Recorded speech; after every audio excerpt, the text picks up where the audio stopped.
नमस्कार। प्लैनेटेक्स में आपका स्वागत है और हमेशा की आपसे निवेदन है प्लैनेटेक्स को सब्सक्राइब करें, हमारे वीडियोस को लाइक करें, फ्रेंड्स एंड फैमिली के साथ शेयर भी जरूर करें। जैसा कि पिछले कुछ दिनों से या कुछ सप्ताह से जो है चल रहा है, पूरी भारत सरकार की मशीनरी जो है वो लगी हुई है ये ट्रंप की टैरिफ से जो भारत के ट्रेड पर जो खतरे मंडरा रहे हैं, कैसे उससे बचने के उपाय निकाले जाएं, इस पर पूरी की पूरी भारत सरकार के सारे मंत्रालय और सारे जो है मिनिस्ट्रीज एंड जो इनके एक्सपोर्ट प्रमोशन काउंसिल्स और अदर एजेंसीज जो हैं वो सभी की सभी इसमें लगी हुई हैं और रोज कुछ ना कुछ कहीं ना कहीं से मतलब कि जो है ये आ रहा है। अब एक नया मतलब कि जो है फ्री ट्रेड एग्रीमेंट एक ब्लॉक है उससे होने जा रहा है, उस पर टर्म्स ऑफ रेफरेंस उसके साइन कर दिए गए हैं और उस पर बातचीत बहुत तेजी से शुरू होने वाली है और बहुत जल्द जो है ये फाइनलाइज हो जाएगा और भारत की जो है निर्यात आयात निर्यात इन ट्रेड इन देशों के साथ जो है कुछ 5 देश हैं ये, उनके साथ जो है तेजी से जो है आपका ट्रेड बढ़ना शुरू होगा। जी हाँ, ये 5 देशों का एक समूह है जिसको यूरेशियन इकोनॉमिक यूनियन कहते हैं। यूरेशियन इकोनॉमिक यूनियन ये 5 देशों का समूह है। ये पुराने सोवियत ब्लॉक के ही कंट्रीज हैं ये सब। इन्होंने आपस में मिलकर के एक ट्रेड ब्लॉक बनाया है, Eurasian economic council, Eurasian economic union, इसको शॉर्ट में EAEU बोलते हैं। और बहुत जल्द भारत क्या इनके साथ में फ्री ट्रेड एग्रीमेंट जो है वो होने वाला है और उसके बाद जो है हमारे एक्सपोर्ट्स जो हैं जो अमेरिका नहीं जा पा रहे हैं उसमें से कुछ खासकर टेक्सटाइल्स के हैं, लेदर के हैं, जेम्स एंड ज्वेलरी के हैं, वो इन देशों में जो है भारत सरकार जो है भारत जो है पुश करने की कोशिश करेगा। वही कह रहा है European economic international organisation for regional economic integration with international legal personality, ये उसका ये है मतलब इसका यूरेशियन इकोनॉमिक यूनियन का डेफिनेशन जो उन्होंने दिया है कि ये एक international organisation for regional economic integration with international legal personality. ये इसमें जो है 5 देश जो शामिल हैं, आप इनको देखेंगे तो ये 5 पुराने सोवियत यूनियन ब्लॉक के ही कंट्रीज हैं। एक है रिपब्लिक ऑफ आर्मेनिया, देन है Republic of Belarus, then Republic of Kazakhstan and then Kyrgyz Republic जिसको किर्गिस्तान भी बोलते हैं, एंड रशियन फेडरेशन। इसमें सबसे बड़ा रशिया आप समझ गए होंगे, उसके बाद कजाकिस्तान नेक्स्ट बिगेस्ट है और ये तीनों जो है थोड़े छोटे छोटे हैं, थोड़े छोटे छोटे काफ़ी छोटे छोटे हैं। और ये इनकी पर कैपिटा इनकम भी अच्छी है, मतलब बहुत हाई भी नहीं है लेकिन बहुत लो भी नहीं है। चूंकि इन देशों में आर्मेनिया को आप छोड़ दें तो करीब करीब इन सभी देशों में जो है आप देखेंगे कि ऑयल एंड गैस के रिजर्व्स हैं। रसिया में तो खैर हैं ही, कजाकिस्तान में भी बहुत ज़्यादा बड़े तादाद में जो है ऑयल एंड गैस के डिपॉजिट्स हैं और वहाँ से ऑयल एंड गैस एक्सपोर्ट भी होता है। इसी तरह किर्गिस्तान में भी गैस के रिजर्व्स वगैरह हैं। आर्मेनिया में शायद गैस के या ऑयल के रिजर्व्स जो हैं भी तो बहुत छोटे हैं, not on a very significant basis. लेकिन आर्मेनिया के साथ ये एडवांटेज है कि भारत का एक क्लोज डिफेंस पार्टनर है, वो बड़े तादाद में पिछले 5-6 सालों में जो है उन्होंने भारत से हथियार खरीदने शुरू किए हैं और भारत के हथियारों की क्वालिटी देखकर आर्मेनिया बिल्कुल मंत्रमुग्ध है और बहुत बड़े तादाद में और भी हथियार खरीदने की इच्छा उसने भारत से जताई है। तो ये इन पांचों देशों के समूह को कहते हैं यूरेशियन इकोनॉमिक यूनियन, और भारत अब इनके साथ एक अलग से फ्री ट्रेड एग्रीमेंट करने वाला है ताकि हमारे एक्सपोर्ट्स, हमारा ट्रेड जो है अमेरिका और यूरोप पर जो है, यूरोपियन यूनियन पर है, डिपेंडेंसी हमारी कम हो सके। जी हाँ, इन मक्कारों पर जितना भी आप कम रखें अपनी डिपेंडेंसी, उतनी ही आप सुखी रहेंगे, शांति से रह सकेंगे। कब इनका मूड बदल जाए, कब ये आप पर सैंक्शन लगा दें, कब आपके फॉरेन एक्सचेंज को सीज कर लें, जब्त कर लें, आप कुछ नहीं कर सकते। ये इतने बड़े मक्कार हैं सब। इसलिए भारत सरकार अब बिल्कुल इस डायरेक्शन में समझ गई है कि इन देशों पर डिपेंड रहना हमेशा के लिए जो है अब खतरनाक है। इसलिए बेहतर है अपने विकल्प जो है, ऐसा नहीं कर रहा है कि उनसे बिल्कुल खत्म हो जाएगा मामला, ऐसा कुछ भी नहीं है। डिपेंडेंसी हमारी कम उस पर है। जैसे अभी अमेरिका भारत का सबसे बड़ा ट्रेडिंग पार्टनर बन चुका था, और इसी को अमेरिका ने कमजोरी समझ लिया कि सबसे बड़ा ट्रेडिंग पार्टनर है, वो जाएगा कहाँ, उसके सबसे ज़्यादा एक्सपोर्ट्स अमेरिका ही होते हैं, तो जाएगा कहाँ, उसको तो जो कहेंगे वो मानना ही पड़ेगा उसको। और इसी गलतफहमी में अमेरिका ने ये सब जो है टैरिफ वैरिफ का धंधा जो किया है भारत के साथ में। लेकिन अब भारत सरकार या भारत की पूरी जो व्यवस्था है सरकारी, इन्होंने मन बना लिया है कि अब अमेरिका और यूरोपियन यूनियन पर भरोसा नहीं किया जा सकता।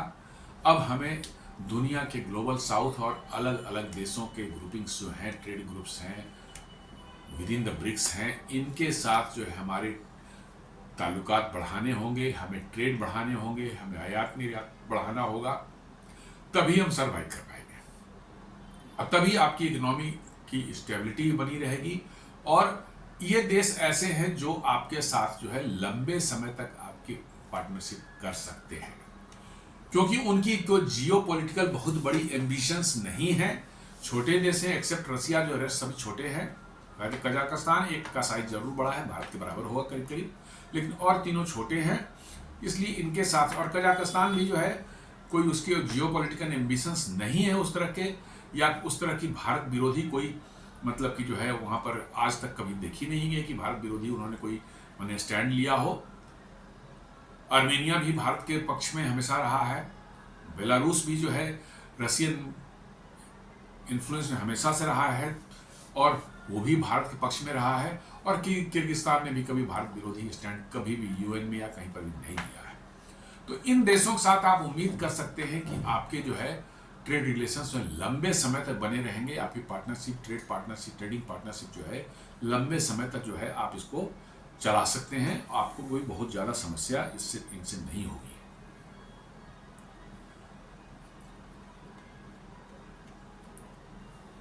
एक डुअल स्ट्रेटजी इसमें की जा रही है कि डाइवर्सिफाई भी करना है हमको, और साथ साथ जो है नेगोशिएट भी करते रहना है। डाइवर्सिफिकेशन जो है हम कह रहे हैं कि वेस्ट पर हम उतना डिपेंड नहीं रहेंगे, हम वहां से डाइवर्सिफाई करके जो है कुछ अपने एक्सपोर्ट्स, अपने ट्रेड जो है ईस्ट की तरफ ले जाएंगे।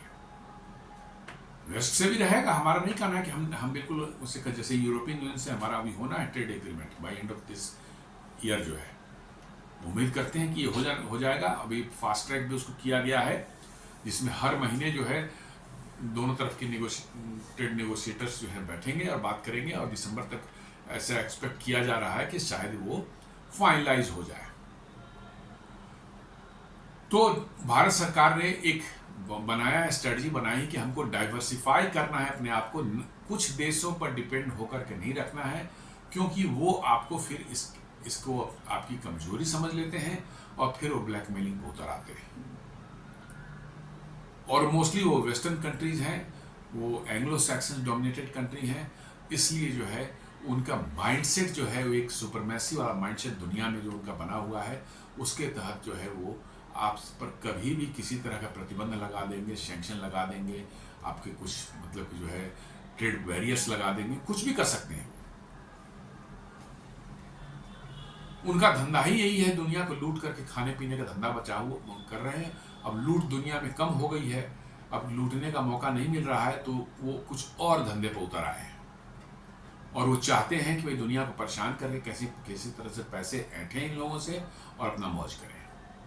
जी हाँ, यही उनका मोटो है, वही यही उनका एम है, और इसलिए वो अमेरिका भी उसी रास्ते पर है। मैं बार बार कह रहा हूँ, इनका खाना खर्ची अब अगले कुछ सालों में चलने वाला नहीं है। इनकी जो माइंडसेट है, सुपरमेसी वाली माइंडसेट, काम धंधा इनको करना नहीं है, किसी तरह पढ़ाई लिखाई से कोई वास्ता नहीं रह गया इनका। इनको बस मुफ्त में पैसा कहीं चाहिए, 2 नंबरिया काम करके पैसा किसी को ठग लिया, किसी से जीत लिया, यही काम इनका रह गया है। अब ये देशों से हफ्ता वसूली का बेधंधा शुरू कर चुके हैं। जी हाँ, डोनाल्ड ट्रंप वही कर रहे हैं, हफ्ता वसूली। जैसे आप देख लें, जापान से उन्होंने कहा कि नहीं, तुम्हें $550 बिलियन हमारे यहाँ मतलब इन्वेस्ट करना पड़ेगा, और उस इन्वेस्टमेंट से जो प्रॉफिट आएगी वो शायद 10% तुम्हें मिलेगा, 90% मैं ले लूंगा। यूरोपियन यूनियन के कह रहे हैं कि $750 बिलियन इन्वेस्ट करना पड़ेगा, $600 बिलियन इन्वेस्ट करना पड़ेगा अमेरिका में। क्यों इन्वेस्ट करना पड़ेगा भाई? क्यों, जबरदस्ती है क्या? अरे इन्वेस्टमेंट होती है, कंपनियां अपनी सुविधा अनुसार जो है देखती है कहाँ बिजनेस करना सही है, कहाँ पर हम पैसे लगाएंगे तो पैसे कमाने का जरिया है, उस तरह से होता है। ऐसा थोड़े है कि कोई देश का राष्ट्रपति है या प्रधानमंत्री किसी दूसरे को धमका करेगा तो मेरे यहाँ इतना कहीं इन्वेस्ट कर, ऐसा नहीं होता। तो इनफैक्ट ये हफ्ता वसूली वाला धंधा जो है, ये अब अमेरिका और सब, क्योंकि उनको पता चल गया है कि अगले कुछ सालों में उनका खाना खर्ची चलने वाला नहीं है, वो ऐश मौज का समय जो है उनका लद गया है, और इसी से परेशान होकर ये सारा कुछ टैरिफ, ये जो है हफ्ता वसूली, ये सब धंधा जो कर रहे हैं, ये सब जो है वाइट कॉलर लूट है। जी हाँ, वाइट कॉलर लूट है। टाई और सूट पहन करके जो है दुनिया को दिखाएं कि हम बड़े सभ्य हैं, लेकिन हैं निरा मतलब कि असभ्य लोग हैं ये लोग। इनको पढ़ना लिखना नहीं आता, दिमाग इनके पास कुछ नहीं, लेकिन समझते हैं दुनिया के सबसे इंटेलिजेंट हम ही हैं। हाँ, फ्रॉडगिरी में इनका दिमाग खूब चलता है, इसमें कोई दो मत नहीं है। फ्रॉड वर्क जहाँ करना हो, ये सबसे अव्वल नंबर के। तो वही भारत ने डिसाइड किया कि भैया इन फ्रॉड से जो है थोड़ा दूर रहने वाला ही है। ट्रेड होगा, थोड़ा कम होगा, लेकिन हमको मेरा ज़्यादा ट्रेड जो है ग्लोबल साउथ से हम करें, उधर हम डाइवर्सिफाई करें।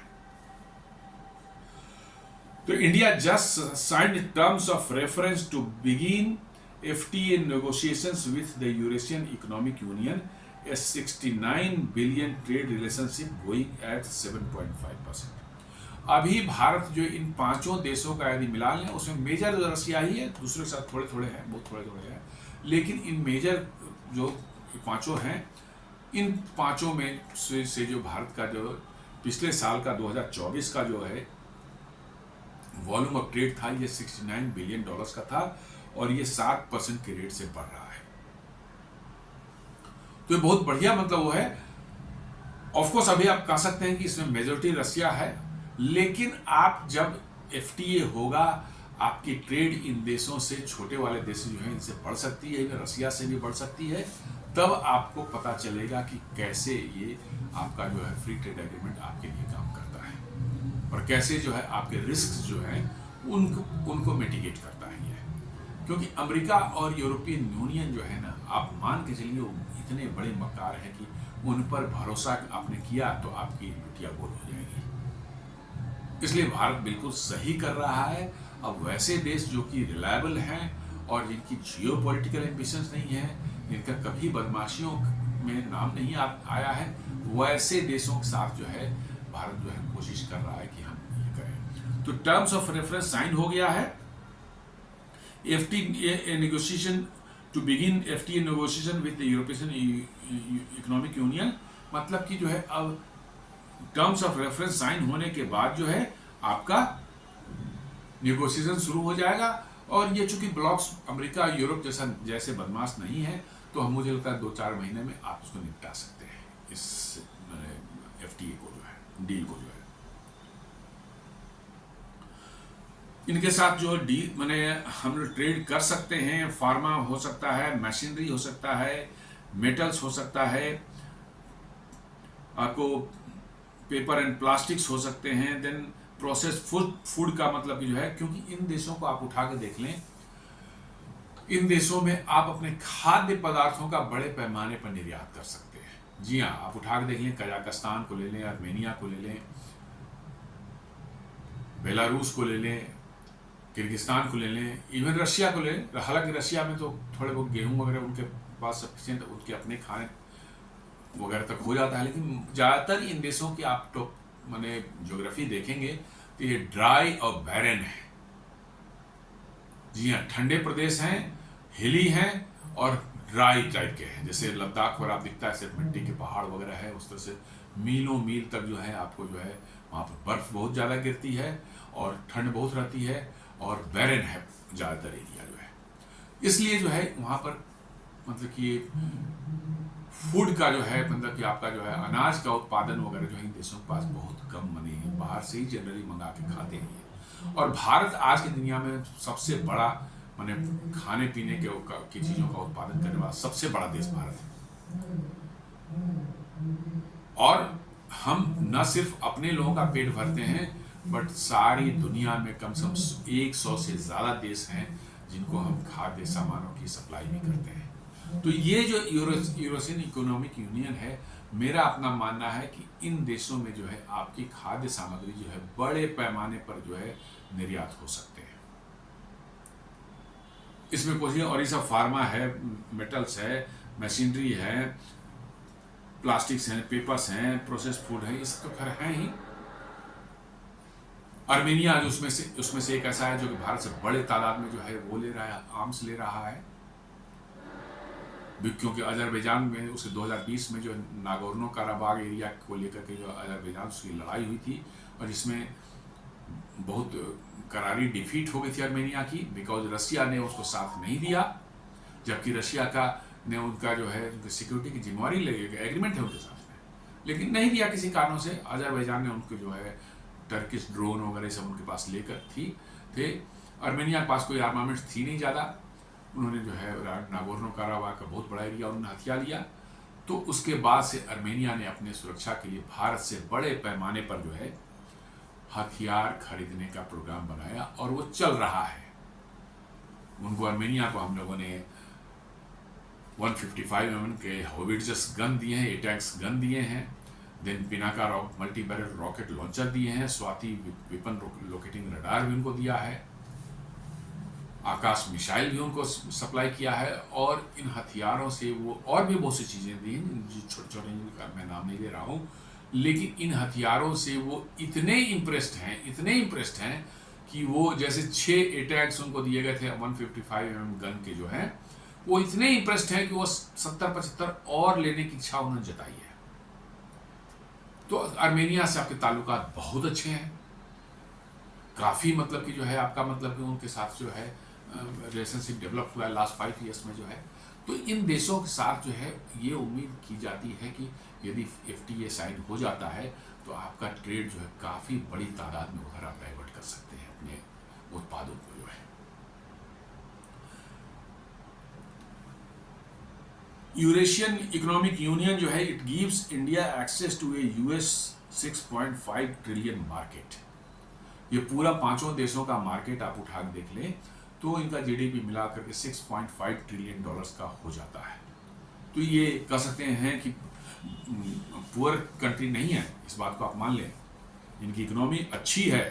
5 देश रशिया को ले ले, रशिया उसमें मान लीजिए कि इसमें बड़ा एक देश है, 2-2.5 ट्रिलियन डॉलर का उसका इकोनॉमी होगी, लेकिन रेस्ट जो 4 देश हैं वो भी मिला करके जो है उनकी भी इकोनॉमी ठीक ठाक, तभी तो 6.5 ट्रिलियन का मतलब कि जो मार्केट है ये तो बड़ा मार्केट है, आप छोटा मार्केट ना समझें। Helps India reduce dependent on the US and EU market specially एमिड tariff disputes. ये भारत को जो है भारत की डिपेंडेंस जो है आपके अमेरिका और यूरोपियन यूनियन पर है, उससे जो है कम करने में बहुत बड़ी मदद करने वाला है।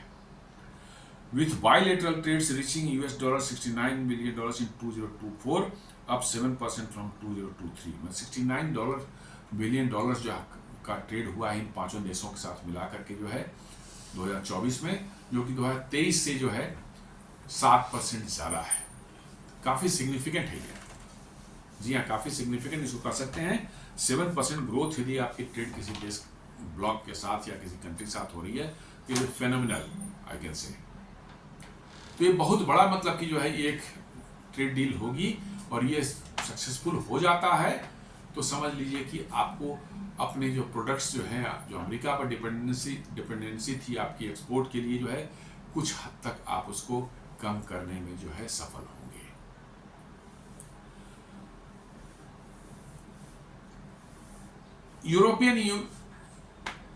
यूरेशियन इकोनॉमिक यूनियन को आप देखें तो रशिया को ले लें, कजाकिस्तान को ले लें और किर्गिस्तान को ले लें और बेलारूस को ले लें, ये सभी देशों में जो है आपको ऑयल एंड गैस मिलते हैं। आर्मेनिया में भी थोड़े बहुत है, बहुत ज़्यादा नहीं है, लेकिन oil and gas in central Asian countries में हैं काफ़ी बड़े तादाद में। तो आपको एक लॉन्ग टर्म एनर्जी कोऑपरेशन जो है और एनर्जी सिक्योरिटी जो है आपको मिल सकती है। रसिया ऑलरेडी अभी आपका 35 to 40% जो है एनर्जी नीड्स ऑयल के फॉर्म में जो है आपका फुलफिल कर रहा है। आप कजाकिस्तान से, किर्गिस्तान से भी बढ़ा सकते हैं, बेलारूस से भी बढ़ा सकते हैं, और आप जो है अपने इंपोर्ट्स को या एनर्जी इंपोर्ट्स जो होती है उसको डाइवर्सिफाई करने में बहुत बड़ी आपको मदद मिल सकती है। और आज के समय में करना भी चाहिए, क्योंकि किसी एक देश पर बहुत ज़्यादा डिपेंडेंसी हो जाती है तो थोड़ी सी भी वहाँ समस्या कुछ बढ़ती है तो आप समस्या में प्रॉब्लम में आ जाते हैं। इसलिए भारत ने अभी करीब करीब 39 कंट्रीज से जो है किसी से ज़्यादा किसी से कम ऐसे करके जो है हम तेल मंगा रहे हैं। 39, जी हाँ, पिछले कुछ सालों में इसको बढ़ाया गया है। गयाना से हम ले रहे हैं, वेनेजुएला से ले रहे हैं, नाइजीरिया से ले रहे हैं, उधर हम मतलब मोजाम्बिक से ले रहे हैं, अल्जीरिया से ले रहे हैं, बहुत से कंट्रीज से हम थोड़े थोड़े करके ले रहे हैं, ताकि हमारा जो है इंपोर्ट, हमारी रिक्वायरमेंट जो तेल की है उसकी जो है सोर्स जो है वो डाइवर्सिफाइड रहे, कि कोई कल को होके कोई जियोपॉलिटिकल समस्या आए तो हम उससे निपटने में सक्षम हों। एक और बहुत बड़ा स्ट्रेटजिक इसमें आपको एडवांटेज है, एक बहुत बड़ी कनेक्टिविटी बूस्ट मिलने वाली है इससे। जी हाँ, आपने सुना होगा कि भारत और रसिया मिलकर के जो है चाबहार से लेकर के मॉस्को होते हुए सेंट पीटर्सबर्ग, जो रसिया में ही है, ये एक international north south trade transport corridor बना रहे हैं। जी हाँ, भारत ने चाबहार पोर्ट ईरान में बनाया है और ईरान के से फिर रेलवे लाइन के थ्रू जो है वो अजरबैजान में बाकू से होते हुए देन मतलब कि जो है it will go to the Kazakhstan, and then Kazakhstan के बाद जो है वो जाएगा रशिया में मॉस्को, और मॉस्को से सेंट पीटर्सबर्ग। इसको बोला जाता है international north south corridor. Bharat से जो है ये बाय शिप जो है जाएगा चाबहार ईरान, और वहाँ से बाय रेल जो है it can be transported to the Kazakhstan, Russia, आपको अजरबैजान, इवन आर्मेनिया भी कहीं पास में होगा, जॉर्जिया, इन सब देशों के थ्रू होते हुए आप जाएंगे एंड यू कैन,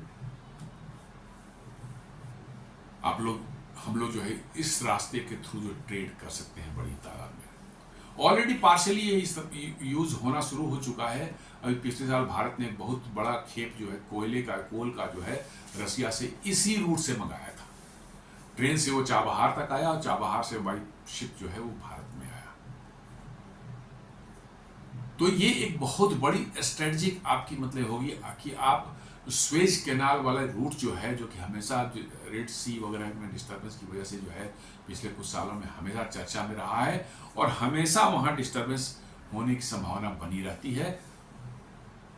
इसलिए जो है आप ये इंटरनेशनल INSTC जो international north south transport corridor जो है पूरी तरह से ऑपरेशनल हो जाता है तो आपको बहुत बड़ी स्ट्रेटेजिक बूस्ट मिलने वाली। इसका एक और ब्रांच बनने वाला है जो ईरान से अजरबैजान न जाकर के वो तुर्कमेनिस्तान होते हुए, अजरबैजान वाला तो कैस्पियन सी के आपके वेस्टर्न साइड से है, लेकिन तुर्कमेनिस्तान होते हुए जो है उधर से तुर्कमेनिस्तान उज्बेकिस्तान होकर के जो है then it will go to the Kazakhstan and then it will go to the Russia. ये उसका एक अनदर आर्म जो है वो भी प्लान किया गया है कि इसको भी बनाया जाएगा ताकि और भी जो देश हैं उस एरिया के जो है उनसे भी कनेक्टिविटी और ट्रेड करने में आसानी हो। दरअसल सेंट्रल एशियन कंट्री जो है लैंडलॉक्ड पूरा एरिया है, उनसे ट्रेड करना आसान नहीं होता क्योंकि शिप्स या पोर्ट्स वहाँ पर है नहीं आपको किसी दूसरे देश के साथ उनका लैंड बॉर्डर जिसके साथ में है शेयर करते हैं, उस देश के शिप पोर्ट्स का इस्तेमाल करना पड़ता है और वहाँ पे पहुँचाना पड़ता है, तो बड़ा डिफिकल्ट टास्क है। Most of the central Asian countries जो है वो लैंडलॉक्ड है, इसलिए जो है ये international north south transit corridor या जो INSTC जो बन रहा है, पार्शियली बन चुका है, ये पूरी तरह से फंक्शनल हो जाएगा। समझ लीजिए कि आपका जो सेंट्रल एशियन कंट्रीज से ट्रेड जो है इतना आसान हो जाएगा, आप अंदाजा नहीं लगा सकते। और ये बहुत बड़ा स्ट्रेटजिक बूस्ट भारत को मिलेगा और रशिया को मिलेगा। और इसलिए जो है अमेरिका और वेस्टर्न कंट्रीज जो हैं ये पूरी तरह से जो है इस INSTC के अगेंस्ट में है। जी हाँ, हालांकि इनको डायरेक्ट कोई हार्म नहीं है, लेकिन चूंकि रसिया से हमारी डायरेक्ट कनेक्टिविटी जो है एक ऐसे रास्ते से हो जाएगी जिन पर कोई वेस्टर्न इन्फ्लुएंस काम नहीं करता, ये उनके लिए बड़ा मतलब की जो है, चूंकि मक्कार लोग हैं ना, उनका सोचने का तरीका भी वैसा ही होता है कि अरे वो उधर से ईरान होते हुए चल निकल जाएंगे तो हम कुछ बदमाशी भी करना चाहें तो हम नहीं कर पाएंगे। उनका ये है, उससे नुकसान उनको कुछ नहीं है। उनका है कि जब उनको जरूरत पड़ेगी बदमाशियां करना जो है, अभी मान लें कि रशिया से आप शिप से लाते हैं तो उधर से ही आता है, यूरोप के साइड से ही तो आता है, बदमाशी तो कर ही सकते हैं वो। अभी इंग्लैंड के वालों ने धमकी तो दी थी कि रशियन ऑयल शिप्स होंगे, उसमें जो है हम सबोटाइज कर सकते हैं, गड़बड़ियाँ फैला सकते हैं, कुछ कुछ कर सकते हैं। ये सब तो उन्होंने किया ही था, क्योंकि वो रूट वही है उधर से आने का, और यहाँ से हो जाएगा तो उनके पहुँच से ही बाहर हो जाएगा। तो अब उनका कहना है साहब ये क्यों बना रहे हैं, कैसे बना रहे हैं। अरे भाई तुम्हें क्या है, न तुम्हारा कोई लेना देना है, न तुम्हारे देश से होके जा रहा है, न तुमसे कोई पैसा मांग रहा है इसको बनाने के लिए, फिर क्यों परेशान हो। लेकिन उनको परेशानी सब चीज़ है, जिसमें जो चीज़ उनके हाथ से निकल जाए उन सबों से उनको परेशानी है। एग्जैक्टली यही उनका मतलब चरित्र है। और दूसरा जो एक और मैरीटाइम रूट कॉरिडोर जो बनाया जा रहा है, या ऑलरेडी कह सकते हैं कि पार्शियली फंक्शनल है, ये व्लादिवोस्टोक टू चेन्नई। जी हाँ, व्लादिवोस्टोक जो है पैसिफिक ओशियन है, रसिया के बिल्कुल एक्सट्रीम साउथ में है, फार ईस्ट में है, साउथ में ईस्ट में है, फार ईस्ट उसको बोलते हैं। और वहाँ पर एक व्लादिवोस्टोक जो उनका पोर्ट है, चाइना से सटा हुआ है बॉर्डर उसका, थोड़ा सा पास चाइना के पास में पड़ता है, चाइना के एकदम बिल्कुल नॉर्दर्न टिप के थोड़ा सा और आगे। बड़ा इंपॉर्टेंट पोर्ट है, वहाँ से तेल गैस वगैरह बहुत एक्सपोर्ट करने के टर्मिनल्स वहाँ पर हैं, और वो साउथ ईस्ट एशिया जो है और इन सब देशों में जो है वहीं से कारोबार होता है। तो व्लादिवोस्टोक चेन्नई कॉरिडोर जो है, मैरीटाइम कॉरिडोर जो है, इसको बनाने पर बड़ी तेजी से काम हो रहा है। जो व्लादिवोस्टोक में और चेन्नई में उसके लिए प्रिपरेशन चल रहे हैं। ये बन जाएगा तो आपको रसिया से तेल वेल लाना जो होगा वो बिल्कुल साइड चाइना के बगल से जो है आप उठा के ले आएंगे शिप से, जो है सीधे वहाँ से आप चेन्नई पहुँचा सकते हैं। चेन्नई जहाँ मर्जी अपना इंडिया में ले जाना चाहे ले जाए।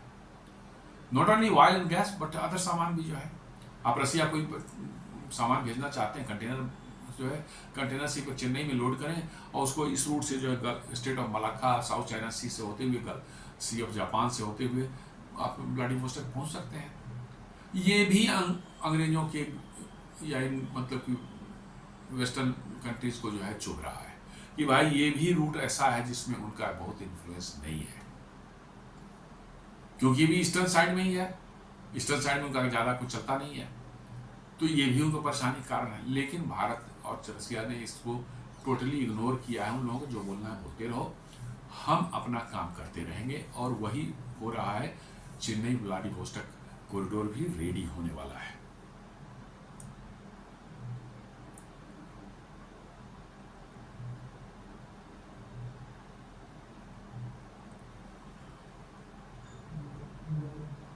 तो इस तरह से देखें तो भारत अपने जो रिस्क्स हैं उनको कैसे कम किया जा सके, कैसे यूएस से जो है हम और यूरोप पर अपनी डिपेंडेंसी कम करके अपने सप्लाई चेन मैकेनिज्म को जो है और ज़्यादा दुरुस्त करके मजबूत करके रखें, ताकि इनका जो है दो पश्चिमी देश हैं इनका मूड कब खराब हो जाए इसका पता नहीं चलता, उस चीज़ से हम बच सकें। अब एक दूसरा न्यूज़ आता है, ये ट्रंप की टैरिफ को लेकर के अमेरिका में खुद बवाल हो रहा है। अमेरिका की जो है कांग्रेस जो अपने पार्लियामेंट है, वहाँ कांग्रेसनल कमेटी है ऑन फॉरेन अफेयर्स जो है, वो कह रही कि hurting American most confusing policy, house Democrats in US criticize Donald Trump for his tariff agenda against India. वो ट्रंप को ही गालियां दे रहे हैं कि भैया वहाँ बिल्कुल कंफ्यूजिंग पॉलिसी है और ये जो है भारत के अगेंस्ट में जो आपने लगाया है इसका कोई मतलब नहीं है, बकवास है, ये अमेरिकन को ही ज़्यादा हर्ट कर रहा है। हाँ, वो कह रहे हैं कि भारत को नुकसान तो होगा, जो होगा वो अलग बात है, लेकिन उससे ज़्यादा नुकसान तो खुद अमेरिकन को हो रहा है। सब प्राइसेज इतने बढ़ गए हैं, इतना ज़्यादा महंगे हो गए हैं, लोग त्राही त्राही कर रहे हैं और इस ट्रंप को कोई फर्क ही नहीं पड़ रहा है। इधर मोदी जी चले गए हैं जापान और make in India make for world का नारा उन्होंने वहां से दे दिया है। ये भी मतलब इनके गले नहीं उतर रहा है कि जापान में जाके made in India made for world का नारा दे रहे हैं। जापान कह रहे हैं हाँ हम 68 बिलियन डॉलर आपके इन्वेस्ट करने वाले हैं। पहले वो आधा ही था, 34 था, उन्होंने डबल करके 68 कर दिया उसको। वो कह रहा है बिल्कुल सही है, हम मेक इन इंडिया बनाएंगे, मेक फॉर द वर्ल्ड बनाएंगे। तो Japan to double India investment target to 68 billion, पहले ये 34 बिलियन था, इसको 68 बिलियन कर दिया। अब लीजिए, अब इससे भी उनको मिर्ची लगेगी, भैया हम कहाँ 550 बिलियन जापान को अपने यहाँ लगाने बोल रहे थे, उस पर कह रहे कि बात ही करेंगे, देखेंगे, सोचेंगे और इसने भारत के लिए अनाउंस करके बराबर कर दिया। तो भाई जो तुम हो ही जिस तरह की, तो भरोसा ही नहीं किया इसका, मक्कारी करके जो है थोड़े होता है जाता। खुले मन से एकदम बिल्कुल साफ मन से आप ये डील कर रहे हैं तो कोई भी आपकी बात समझ सकता है, मान सकता है। उसको उनको लग रहा है भारत में उनकी कंपनियां मारुति सुजुकी टोयोटा ये सब जो काम कर रही, बरसों से काम कर रही हैं, प्रॉफिट में चल रही हैं और कोई दिक्कत उनको यहाँ नहीं है। तो उनको पता है कि भारत में बिजनेस करना कितना आसान है, भारत में कोई मक्कारी नहीं करता उनके साथ, लूटपाट का धंधा नहीं है यहाँ पर। तो इन सब चीजों से अमेरिका को कष्ट बढ़ता जा रहा है। ऊपर से रिलायंस एंड नायरा ने और एक कष्ट बढ़ा दिया है आज। अभी तो PSU वालों ने बोला था कि नहीं हम अगले महीने में 10-20% और ज़्यादा बढ़ाएंगे। PSU के रिफाइनर्स जो हैं, भारत पेट्रोलियम, इंडियन ऑयल और हिंदुस्तान पेट्रोलियम जो है, अब जो है वो नायरा एनर्जी और रिलायंस ने भी आकर कर दिया कि नहीं हम भी जो है सितंबर महीने में 10-20% एक्स्ट्रा जो है क्रूड लेंगे, बढ़ाएंगे। लीजिए, मतलब वो भौंक रहे हैं वहां बैठ के अमेरिका में कि मत लो रसिया से तेल, मत लो। यहाँ जो है करे भैया अब रहने दो, सब हमारा सुनना ही नहीं है, हमको जब जरूरत होगी लेंगे। अभी तक सरकारी कंपनियां बोल रही थी, अब नायरा और जो है रिलायंस भी करें कि हम भी लेंगे 10-20%, हम भी ज़्यादा लेंगे। और रसिया और सस्ते दामों पर दे रहा है, 7% डिस्काउंट देने को तैयार हो गया, 5% अभी दे रहा था, बोला कि 7% भी ले लीजिए, कोई दिक्कत नहीं है। तो अब समझ लीजिए कैसे इनको, मतलब कि क्या कष्ट इनको हो रहा होगा कि भाई हमारी कोई सुन ही नहीं रहा है।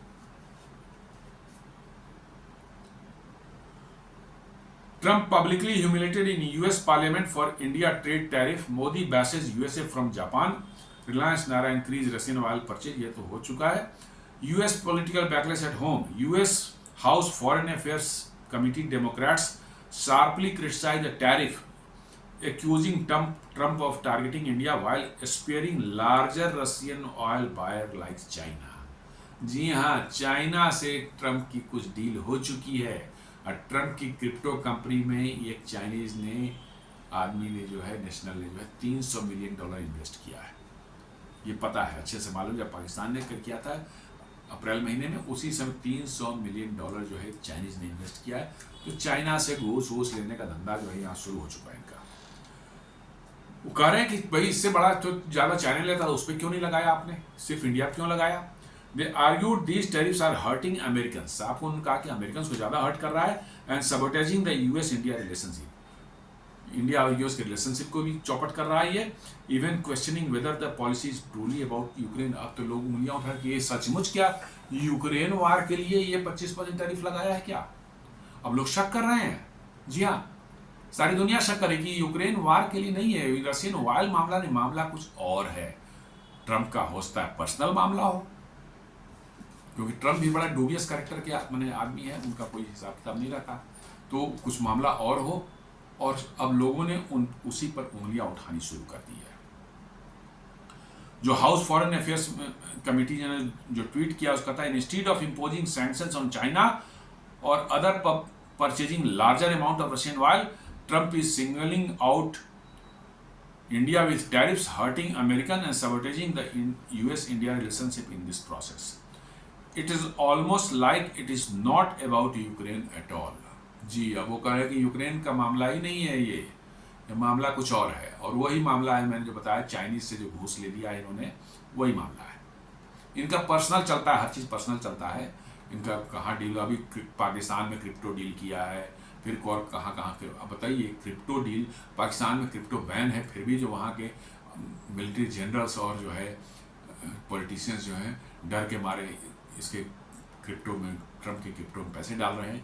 एक चाइनीज नेशनल ने भी $300 मिलियन मतलब के डाला है उसमें, ये पता तो सारी दुनिया जानती है। तो मामला कुछ और है।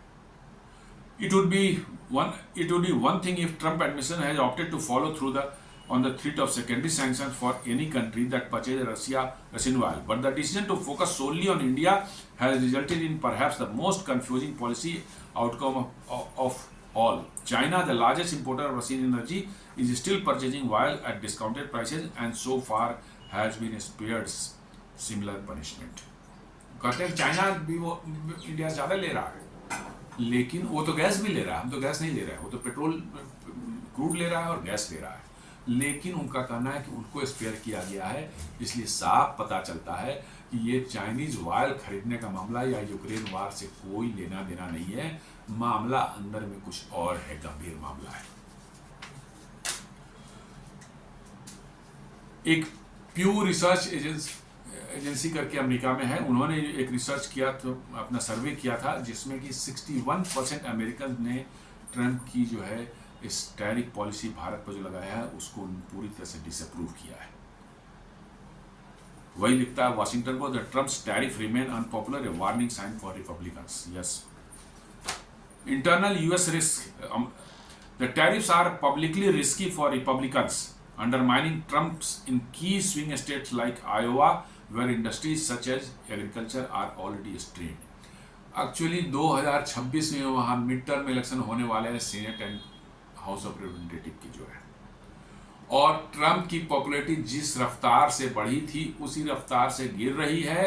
इतनी कम हो गई है कि अब रिपब्लिकन्स को चिंता हो रही है कि वो अगले साल 2026 के इलेक्शन को जीत पाएंगे या नहीं जीत पाएंगे।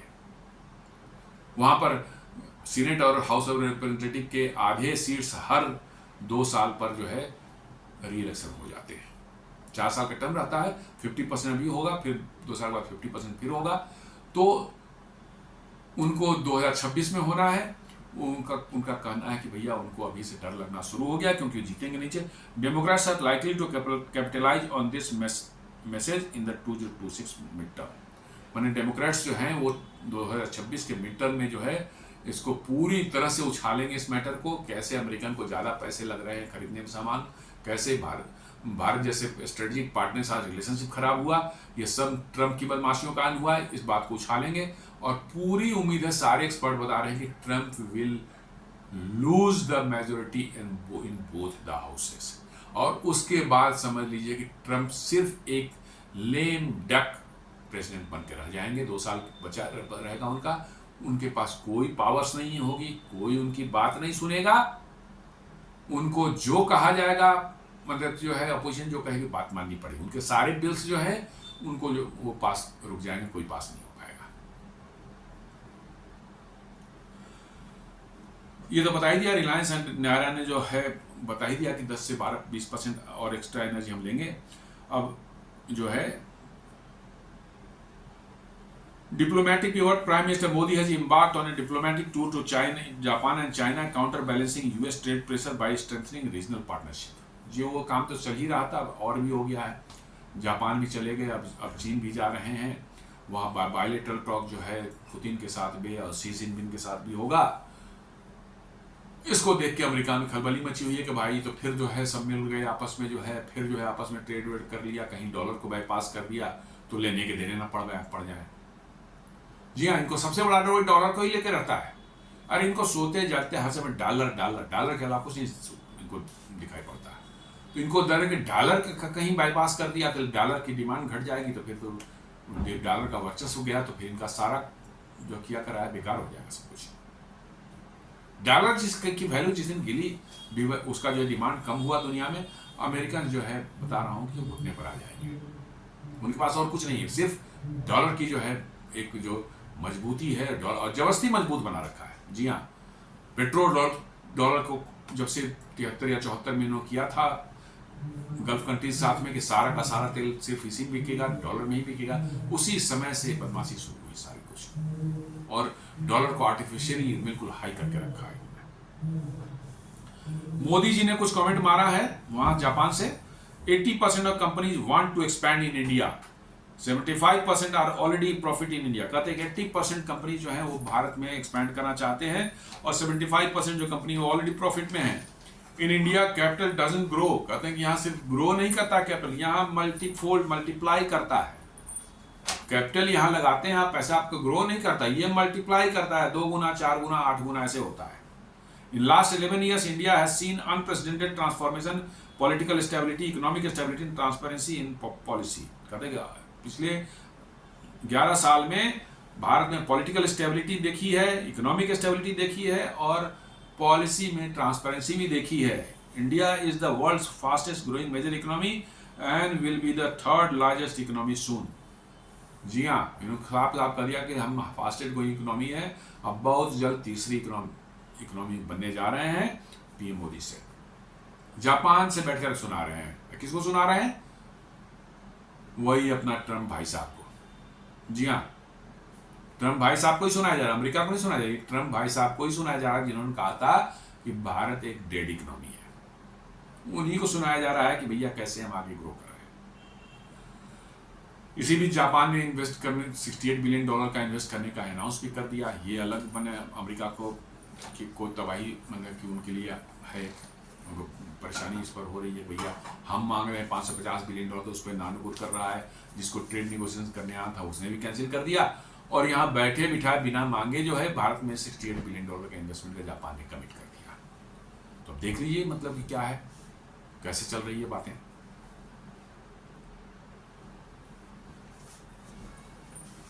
Signaling by Modi, the gesture occurring during PM's Japan visit can be seen as diplomatic signal of independence, reinforcing India's refusal to the pigeonholed by US trade pressures. ये सिग्नलिंग है कि भैया आप कितना ही प्रेशर दो, जापान में जाके सब बातें बोल रहे हैं, साफ बोल रहे हैं, जापान वालों को भी सिग्नल दे रहे हैं कि भैया उसको दफा करो, उसको दता बताओ, नहीं बात मानी तुम्हारी, जाओ अपने घर रहो।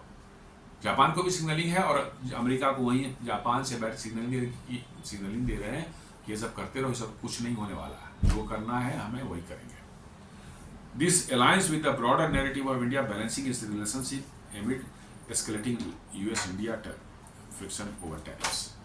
ये भारत का जो है नॉन अलाइंड का जो अपना बना हुआ है कि हम एक स्ट्रेटजी की इंडिपेंडेंस हमारी रहेगी, हम जिसके साथ बिजनेस करना चाहेंगे हम दूसरे प्रेशर में आकर के हम अपने रिलेशन दूसरे से खराब या बनाएंगे या बिगाड़ेंगे नहीं। हमारा जो 1 to 1 जो हमारा लेना देना होगा, हमारे रिलेशंस या टर्म्स जो है उस आधार पर बनेंगे या बिगड़ेंगे। अमेरिका कौन होता है बोलने वाला कि रसिया से तेल नहीं लो, फलाने जगह से तेल लो, नहीं, ये नहीं है। हमको जहां से इच्छा होगी वहां से हम तेल लेंगे। तो दोस्तों इस तरह से जियो पॉलिटिक्स मैं बता रहा हूं कि इतनी तेजी से बदल रहा है, हर घंटे जो है यदि आप अपडेटेड नहीं है तो शायद आप 1-2 दिन के अंदर में जो है भूल ही जाएं, कि समझ ही नहीं आया कि क्या हो, कहाँ से कहाँ पहुँच गया है। तो ये एक मतलब मैंने विश्लेषण करने की कोशिश की कैसे मोदी जापान गए और कैसे जो है वहाँ से सिग्नलिंग की जा रही है, कैसे भारत जो यूरेशियन जो है इकोनॉमिक यूनियन के साथ जो है फ्री ट्रेड एग्रीमेंट करने जा रहा है। इन सबों का विश्लेषण हमने आज किया है। उम्मीद करता हूँ वीडियो आपको पसंद आया होगा।